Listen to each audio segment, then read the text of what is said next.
वळूया आता आपल्या दुसऱ्या रेसिपीकडे. शेफ मिताली, काय असणार आहे आपली नेक्स्ट रेसिपी? नेक्स्ट मी जिंजर एल मॅरिनेटेड फ्रुट्स बनवणार आहे. Okay, I think ginger ale quite interesting वाटतंय. आता आपल्या किचन मध्ये लोकांना सुद्धा कळेल की काढ्याचं असं स्वरूप असतं. त्याच्यासाठी काय काय साहित्य घेतलंय ते सुद्धा आपल्या जिंजर एल साठी मला 4 गोष्टी घेतल्यात आपण. थोडं जिंजर घेतलंय, हनी आहे आपल्याकडे, लिंबाचा रस आणि सिनेमन म्हणजे दालचिनी, अशा 4 गोष्टी आपण घेतलेल्या आहेत. कलिंगड, आपलं मेलन, मस्क मेलन, त्याच्यानंतर ग्रेप्स आणि फिग्स. क्रीम आणि पुदिन्याचं काय? नाही, ते मी इथे फक्त गार्निश साठी घेतले. त्याच्यावर पुदिना तुम्ही आतमध्ये मिक्स केला तरी खाताना एक पुदिन्याची चव दाताखाली खूप चांगली येते म्हणून ते. आणि क्रीम तर मुळे मिक्स नाही करणार आहे, मी फक्त गार्निश म्हणून घालणार, पण कोणाला घालायचं निश्चितच नव्हतं. It is optional. It is optional. Great. So कशी सुरुवात करायची? पॅन मध्ये काय पाणी घेऊन घेतलेलं आहे? पाणी घेतलंय आणि ते पाणी थोडं गरम झालंय, तर मी त्याच्यात जिंजर घालते.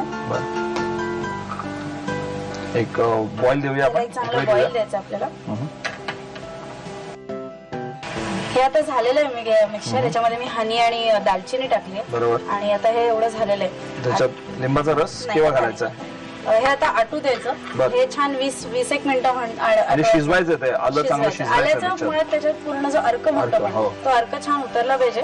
आणि हे एकदा आटलं छानपैकी, म्हणजे पाणी घालूया आणखी थोडंसं. आणि एकदा हे आटलं छानपैकी की मग एकदा आपल्याला गाळून घ्यायचंय आणि मग त्याच्यात लिंबाचा रस घालायचा. लिंबाचा रस नंतर अशासाठी घालायचा की सिट्रिक गोष्टी वोलॅटाईल असतात, त्याच्याने उडून जातात. तर गरमीमध्ये जर ते घातलं तर त्याचा फ्लेवर हार्डली उडून जाईल. त्यामुळे त्याच्यात लेमन शेवटी घालूया. ऑलमोस्ट 25 मिनिटं उकळून घेतला. 25 मिनिटं उकळून झाल्यानंतर त्या गाळून घेतलं आणि गाळून झाल्यानंतर त्याच्यामध्ये लिंबाचा रस घातलेला आहे. आणि याहू असं हा अर्क, आमचा काढा, त्याला जिंजर एल मॅरिनेशन आपण म्हणू शकतो आमच्या भाषेमध्ये. हे जिंजर एल मॅरिनेशन आमचं तयार झालेलं आहे.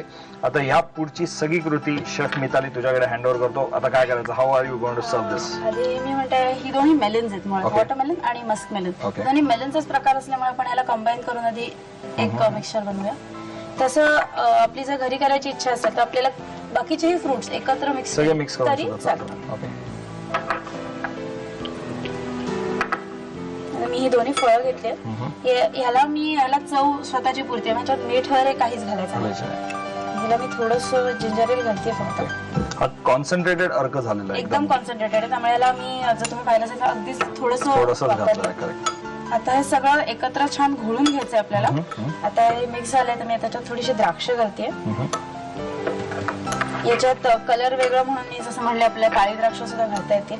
आणि थोडंसं अंजीर मी त्याच्यात टाकते. अंजीर नॉर्मली आवडतं सगळ्यांना, अंजीर. आणि आता आपण ग्लासेस घेतलेत. हे आपल्याला घरात लहान कटोरी जर असेल तर त्याच्यात सुद्धा काचेची असेल तर जास्त, काचेची असेल तर जास्त चांगलं, कारण वेगवेगळे रंग जे आपण आहेत त्याच्यात त्यांनी चांगल्यापणे दर्शवू शकतो असं म्हणता येईल.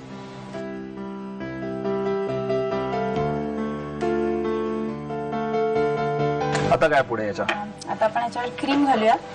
क्रीम हा कम्प्लिटली ऑप्शनल इन्ग्रेडियंट आहे. काही त्याच्यात जिंजर एल बरोबर हे सगळ्यांनाच आवडेल असं नाही, पण ज्यांना आवडतं क्रीम त्यांनी हे घालावं. आणि त्याच्यावर एखादं पुदिन्याचं जर तुमच्याकडे पान असेल तर पान असं छानपैकी ठेवून प्रेझेंट करायचं. येस, हे मी टेस्ट करतोच, पण तुम्हाला याचं साहित्य कृती लिहून घेणं आवश्यक आहे. ती झटपट लिहून घ्या. Ginger L in marinated fruits बनवण्यासाठी लागणारं साहित्य: आल्याचे तुकडे, मध, लिंबाचा रस, दालचिनी, कलिंगडाचे छोटे गोळे, खरबुजाचे तुकडे, द्राक्ष, अंजिराचे तुकडे, पुदिना आणि क्रीम. कृती: आल्याचे तुकडे गरम पाण्यामध्ये वाफवावेत. त्यामध्ये मध, पाणी, दालचिनी घालून उकळवावं. हे मिश्रण गार करून त्यामध्ये लिंबाचा रस घालून स्टॉक तयार करावा. कलिंगड, द्राक्ष, अंजीर आणि खरबुजाचे तुकडे स्टॉक मध्ये घालून मुरू द्यावेत. जिंजर एल मध्ये घातलेल्या फळांवर क्रीम आणि पुदिना घालून डेझर्ट थंडगार सर्व्ह करावं.